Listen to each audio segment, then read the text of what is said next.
मैं शिपिंग का मंत्री था और मैंने उस समय 16 लाख करोड़ रुपए की योजना तैयार की थी, सागर माला।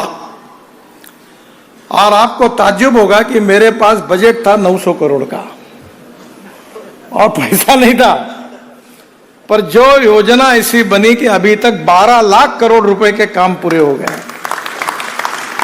आपका विशाखापट्टनम पोर्ट मेरे पास था और आज जो आपको समुद्र किनारा मिला हुआ है कि अब जो 9-10 पोर्ट है वो डेवलप करने के लिए आपने जो प्रायोरिटी दी है, मुझे ये बताने की आवश्यकता नहीं है कि वर्ल्ड में किसी भी डेवलप कंट्री में आप जाइए, उसके डेवलपमेंट का अगर राज कोई है तो शिपिंग है, पोर्ट है, वो उसका सबसे डेवलपमेंट का राज है। अगर हम रोड से जाते हैं तो 8 रुपए खर्चा आता है, रेलवे से जाते हैं तो 6 रुपए खर्चा आता है, और अगर हम पानी से जाते हैं तो 1 रुपए खर्चा आता है।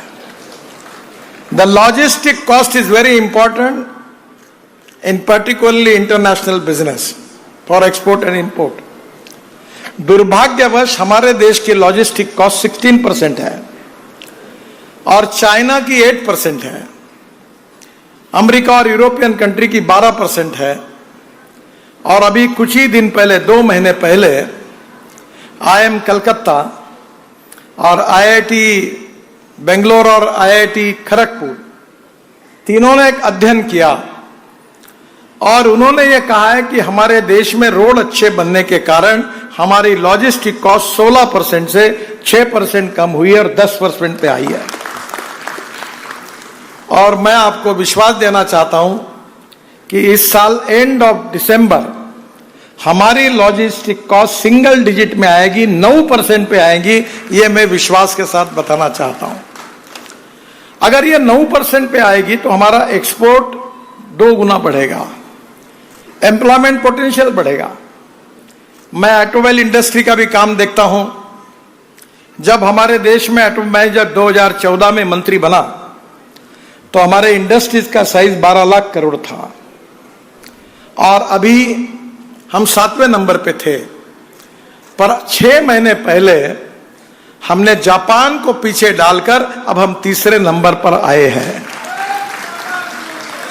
पहले नंबर पर यूएसए है जिनके इंडस्ट्री का साइज है 78 लाख करोड़। दूसरे नंबर पर चाइना है जिसका साइज है 49 लाख करोड़ और इंडिया जो है उसका साइज है 22 लाख करोड़। और अभी विशेष रूप से मुझे खुशी है कि हमारे जो 2 व्हीलर्स है, बजाज, टीवीएस, हीरो, होंडा, ये 50% प्रोडक्शन एक्सपोर्ट करते हैं। और कुछ दिन पहले मर्सिडीज के चेयरमैन वर्ल्ड के मेरे पास आए थे और उन्होंने मुझे कहा कि अब हम इलेक्ट्रिक मर्सिडीज ही केवल बनाएंगे।